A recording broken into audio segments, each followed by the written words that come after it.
special playoff edition of the WIU Football Coaches Show alongside the Missouri Valley Football Conference Coach of the Year, Bob Nielsen. I'm Danny Fry. The Fighting Leathernecks won back-to-back overtime games just to reach the FCS playoffs before moving on to the second round by defeating Dayton last week 24-7 on the road. First, WIU won a double overtime thriller over South Dakota State 30-24 at Hanson Field. Now, Coach, the Jackrabbits had an interesting journey to Macomb, having their flight delayed over 12 hours. Did that travel seem to affect them or the game at all? Well, I'm sure it did a little bit. With the delay in the start time of the game, I know they sat on the bus for a while on Saturday morning. At the same time, our guys sat in the locker room for a long time on Saturday morning trying to figure out exactly when we're going to kick off. Now let's take a look at those senior day highlights against South Dakota State. Like Coach mentioned, the game time pushed back an hour and a half to 2:30, scheduled at 1 o'clock. But snow before the game you saw piled up. A good job by the WIU event staff making Hanson Field playable. Jackrabbits going for it in fourth down early in the first quarter. QB keeper by Christian, but a very good stop by the senior defensive line on senior day. And then Nathan Knuffman would go and knock in a 42-yard field goal after some big runs by Nico Watson. Leathernecks on the board first, up 3-0. Proved to be important, hitting his career long of 42 yards. 3-0 after one quarter. SDSU moving the football. 8 minutes left in the second quarter. Jay Carlson's field goal ties it up for the Jackrabbits, and then Watson will give it back to Nico, rumbling into Jackrabbit territory at the 35-yard line. He did a good job of having lanes all day, Coach. We did a good job. South Dakota State's defense, one of the best in the conference. We did a good job of creating a little space for Nico, and it was good to get him back very close to being 100% in this game, and I think that was demonstrated in the way he played. Field goal attempt off of that drive from Knuffman is pulled wide, and both kickers had a little bit of trouble back against South Dakota State. 8-yard touchdown run up the middle by Brady Mangarelli, giving the Jacks a 10-3 lead. They would take into halftime. Really, they had a balanced running attack, Coach. They've got a balanced offense. The ability to throw the football and run the football has been part of their offense all year, and certainly we needed to have that balance as well. On to the second half. Western and South Dakota State hit territory, but Watson, a rare fumble recovered by TJ Lawley. The ball just got punched out, and then they're trying to capitalize on it, but direct snap to Kyle Paris is fumbled, recovered by Josh Smith. And was it a problem on the direct snap, or what necessarily led to that fumble? Well, honestly, it's probably the biggest play in the game. They had it poised to take a 2-score lead, and you're putting somebody in to run a wildcat formation there that hasn't taken a snap for a while on a cold day and just couldn't handle it. Now it was a Devin Moore 2-yard touchdown in the third quarter, tied it up at 10, and then tied at 10. Zeke LaShore right there for the 3-yard touchdown catch. Pretty big first career touchdown catch for him. Yeah, he's playing more and more as the year has gone on. It was great to see him make a big play like that at a critical time. Zach Lujan forced to roll out, fires an interception. He was just trying to throw out of bounds down the sideline, but Luis Sharp picks him off. The senior, special play for him. Yeah, great play. Unfortunately injured on the play, which will hold him out here now for the remainder of the season. But big play, another big play at a critical time, and that was really the thing about this game. We made big plays at critical times, both offensively and defensively. Yeah, and sad to see him go, but pretty good play to go out on there with that interception. And then big play alert, though, for South Dakota State. Brady Mancarelli kind of dunking around there and able to break into the secondary for a 50-plus yard run. But then it'd be another timely turnover that Coach was talking about. Timothy Smith stepping in front, and it was kind of deja vu. He had in the first game at Hanson Field and another big interception here in the final game at Hanson. Red zone turnovers, the second one of the day that we were able to get, which took points off the board for South Dakota State, and obviously those were really important as the game went on. Timothy Smith, one of the newcomers of the MVFC, and then this field goal attempt would be blocked. Nathan Knuffman getting it blocked, and that would have been a chance to put Western up by 2 scores. A key play for South Dakota State and their special teams. And then with 1:35 remaining in the fourth quarter, up close touchdown run by Paris.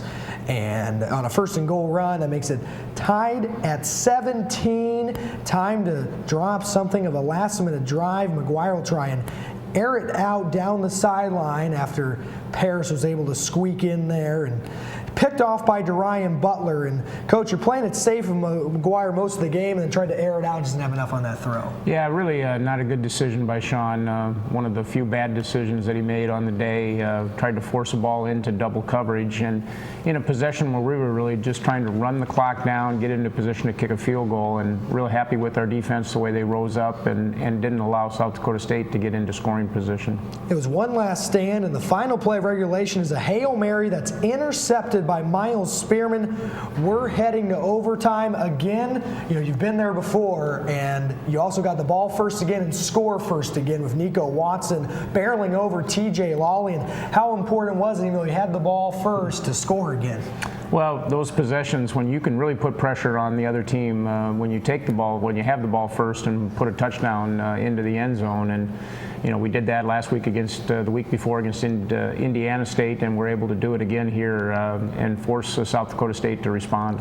They did respond with just a great throw from Lujan to Jake Wenicky, hauling it in, and that would send the game to double overtime. That's just a hard pass to defend. And we're really in good position here.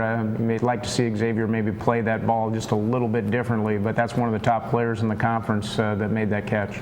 Yeah, first team All-Missouri Valley. In the second overtime, South Dakota State have the ball first. Carlson misses the field goal attempt, so now WRU just has to score to keep their playoff hopes alive, and they do. Sean McGuire finding the hole, and then from that time, it's all about the celebration. Talk about that run and really the blocking by Larry Harris and Nico Watson. Well, really, it was a play just to try to gain a few more yards, maybe set up a perfect field goal position. And what we did is we caught South Dakota State where they were kind of ganging up inside, made two good blocks on the perimeter, and then Sean made a guy miss. And so it ended up being an 8-yard touchdown run. Yeah, McGuire with one touchdown run, also one passing touchdown, 282 passing yards for McGuire. Nico Watson finding his groove again, 28 carries, 163 yards and a score. Brett Taylor, 4 tackles for loss in this one. And South Dakota State falling in overtime, 30-24, besides great games from Mangarelli on the offensive side, TJ Lawley on the defensive side of the football. And Coach, how important was it to really send the seniors out on top, and when you weren't sure if you're going to make the playoffs or not? Well, we have a group of seniors, not a very big group, but a group of seniors that have been a big part of the turnaround in our program and the advancement of our program to make us as competitive as we are right now. And to end the year right with really what I thought was one of our best overall performances of the year, it was a statement to what they have been able to do and add to our program. Regular season in the books. Postseason is up next. Highlights of Western's first-round playoff matchup at Dayton. Stay tuned.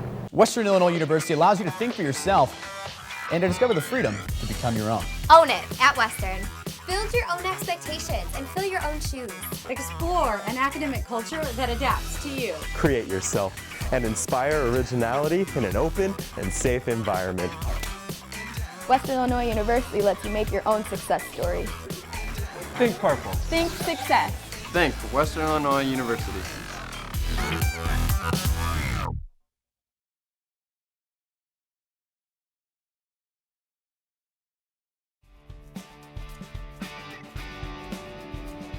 I'm Matt Tanney, Western Illinois University Interim Director of Athletics.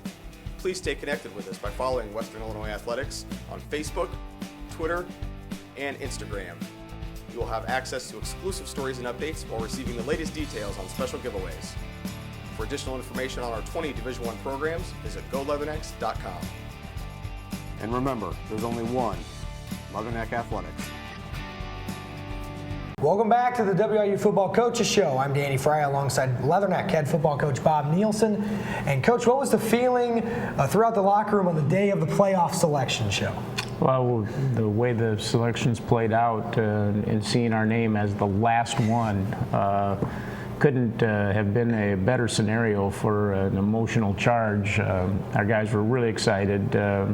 Certainly felt that we were deserving with the schedule that we played and some of the big wins that we had, but you never know how that's going to come out. And certainly now you're in it, and you got to take full advantage of it. Everyone talked about strength of schedule, but the committee really did take that into account and led to a first-round matchup against 10-1 Dayton from the Pioneer Football League.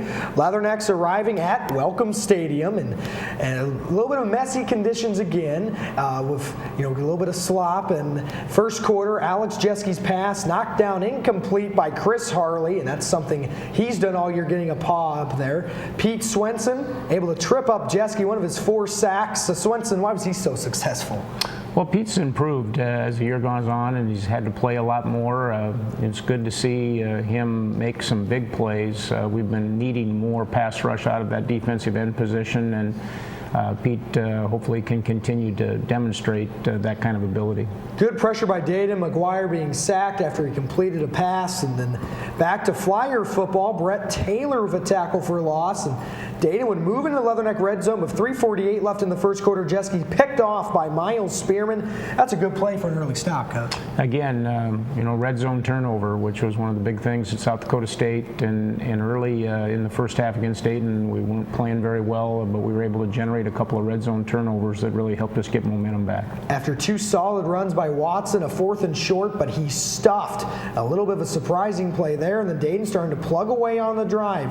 Completion on a slant, and then they'll tuck it off to Jack Adams, number 4, towards the goal line. And they kept working it down the field, and then eventually Jeski keeping himself some of the Leathernecks getting in the way there, but a 5-yard touchdown out of 1:13 remaining in the first quarter. Flyers on the board first, and again, slow start for the offense. Pass is intercepted by Christian Searless, a dangerous pass, and then Dayton moving again, a big gainer by running back Tucker Yinger into the red zone. Ball would pop loose, though, on Jeski, recovered by Taylor. He's done that all year for fumble recoveries. Yeah, big play. Forced a fumble down in that tight, got the ball back, and really then generated some momentum for our football team and our offensive football team. Dayton ball again, and then another turnover, this time an interception over the middle by David Griffith. The defense coming up clutch with those timely turnovers that we mentioned even back in the South Dakota State game. Then play action, long completion to Lance Lenore. Is this when the offense started to click a little bit? Started to get good mix in terms of our plays, both with regard to some play action pass and run, and we got the ball in the end zone, and at that point in time I could really feel the momentum in the game starting to swing. That tied it up at 7 with 6 minutes left in the second quarter. McGuire looking deep again, has Joey Borsellino running a nice route.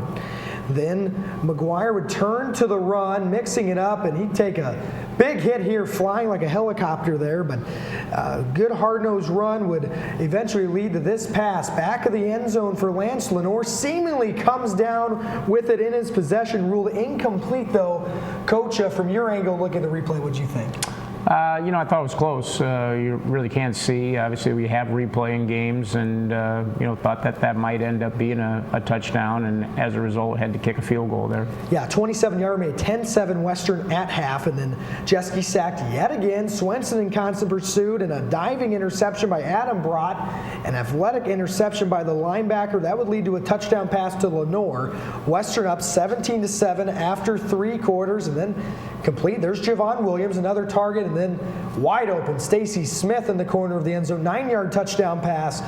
24-7 Leathernecks, 12-14 remaining in the fourth quarter. Pete Swenson would apply some more pressure, and Stacy Smith would be put in at running back. But the main thing to talk about is victory formation in the playoffs. That'd be a pretty good feeling. It's always a great formation, one that you want to be in at the end of the game. And we did enough to win. Probably wasn't our best half of football. Certainly the first half, we felt we could have played better and executed better. Give Dayton credit.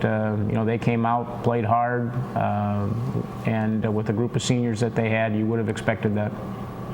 And here's a look at the final box score. Western improving to 7-5. Dayton season's done. Even they had a good one, 10-2. McGuire limited there, 2 touchdowns, 2 interceptions. Watson, 34 carries, 152 yards again. And, of course, Pete Swenson breaking out for 4 sacks in this one. And Coach Dayton, you talk about they were successful. They're a non-scholarship school, something to point out in the Pioneer Football League. Why have they been so successful? Well, they're one of the winningest programs in college football at all levels. It started out, they've won some national championships there when they were a Division III school. They're in a great area to recruit. That area of the state of Ohio has some of the best high school football in the country, and as a result, they've got good players. They're an institution that makes strong commitment to football, and year in, year out, they're going to be a very good football team. They definitely showed it on Saturday, but in a losing effort. More on the way next. You're locked into the WIU Football Coaches Show. Founded in 1985, the Missouri Valley Football Conference has established a tradition of FCS football excellence. Competing at the highest level at NCAA Division I, student athletes at its 10 institutions demonstrate character, passion, and integrity as they grow as a student, an athlete, and a citizen. The Missouri Valley Football Conference, where leaders are shaped and champions are forged.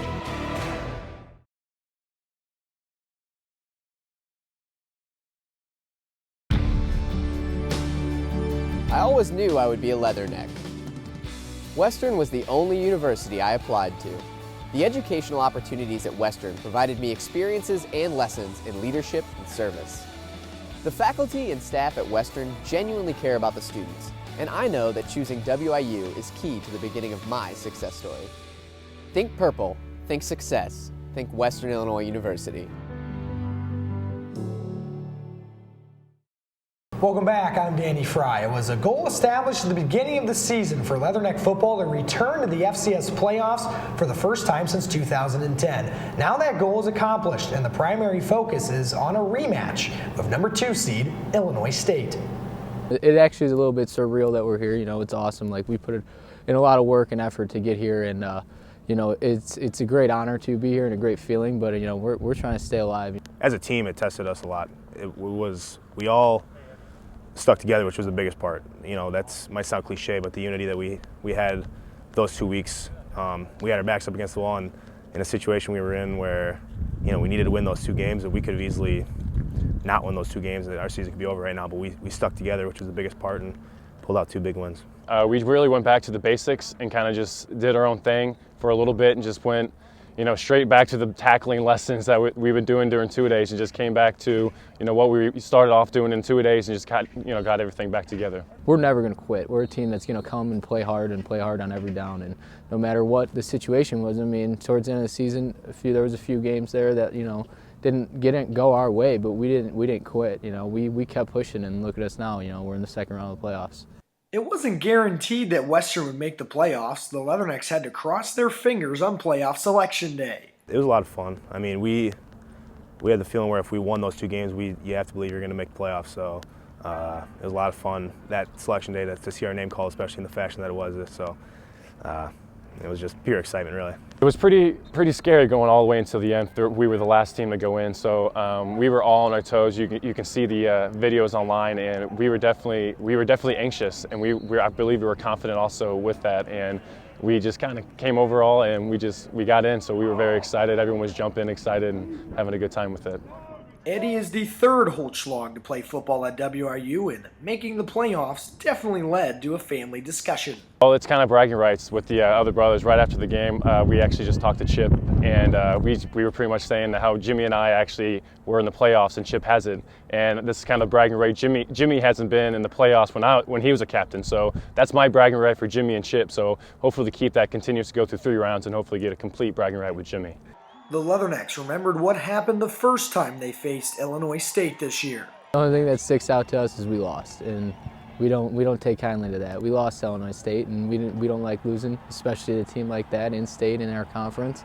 We don't take that lightly, and that's the thing that sticks out for us is, that was a game that got away from us that we wanted back, and it's weird because we kind of have a chance. We kind of have it back. Just how competitive they really are and how sound they are in all aspects of the game.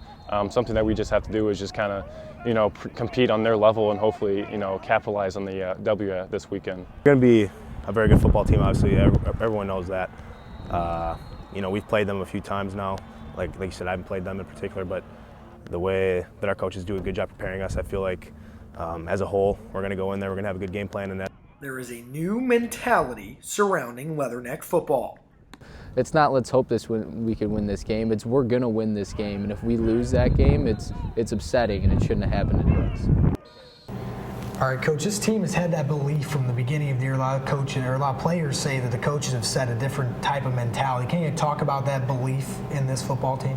Well, building a program starts with belief. You believe in each other, believe in a common goal, and our common goal was to elevate our program to a level where we could be competing for a conference championship and into the national playoffs. And our players have bought into that and have done the things that we've needed to do to advance our program to this point. Let's take our last break of the show, but stay tuned, as up next, Coach and I will go in depth with this weekend's second round playoff matchup versus the Illinois State Redbirds. I chose Western because it reminded me of home and for its outstanding forensic chemistry program. My classes and academic experiences give me the knowledge I'll need for my career. The programs at Western teach me to lead and contribute to my community. I know my choice is the beginning of my success story. Think purple, think success, think Western Illinois University.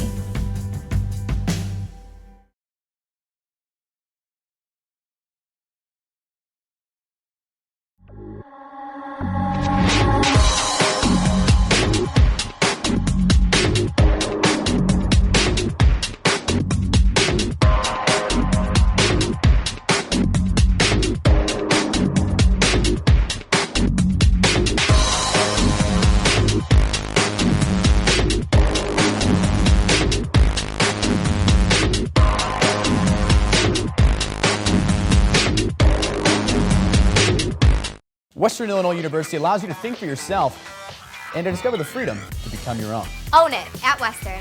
Build your own expectations and fill your own shoes. Explore an academic culture that adapts to you. Create yourself and inspire originality in an open and safe environment. Western Illinois University lets you make your own success story. Think purple. Think success. Think Western Illinois University. Welcome back to the WIU Football Coaches Show. It's time to check in on how the Missouri Valley teams performed in the FCS first round playoffs. There were 3 of those contests as we take a look. Of course, Western defeating Dayton. South Dakota State eliminated the only Missouri Valley football team eliminated from the first round of the playoffs. Montana won that one. And Northern Iowa all over Eastern 53-17. And now the games on tap this playoff weekend in the MVFC. Montana at North Dakota State, a rematch from the thrilling opener of the season, and Northern Iowa playing a very tough seeded team at Portland State. Illinois State is one of the top 8 teams, and therefore they earned a bye in round 1 and have home field advantage. But Coach, they're rested. Is there some sort of an advantage of playing last week, staying fresh? Well, I've had the opportunity to have bye weeks in the playoffs before, and there are some advantages. And number one, you have a chance to maybe get a guy or 2 healthy that would not have been able to play or would not have been 100% in the game had you had to play that week. Allows you a little bit more preparation time. At the same time, we're playing, and playing every week helps keep you in rhythm. And so the advantages for them, there's some advantages for us, and we've got to take advantage of our situation. Earlier in the year, Western lost in Normal 48-28. As a tie game at half, really a closer game than the score indicated. What's being worked on from that, looking at film of that game? Well, there's some things we've got to do better. They're a very talented offensive football team, have some of the best position players in the conference, players that have the ability to make big plays at every time they touch the football. And one of the things you have to do against them is contain their big plays, which we didn't do in the second half of that football game mid-season. Now, Trenton Norvell out with that appendectomy, but how's his recovery process going at the quarterback position?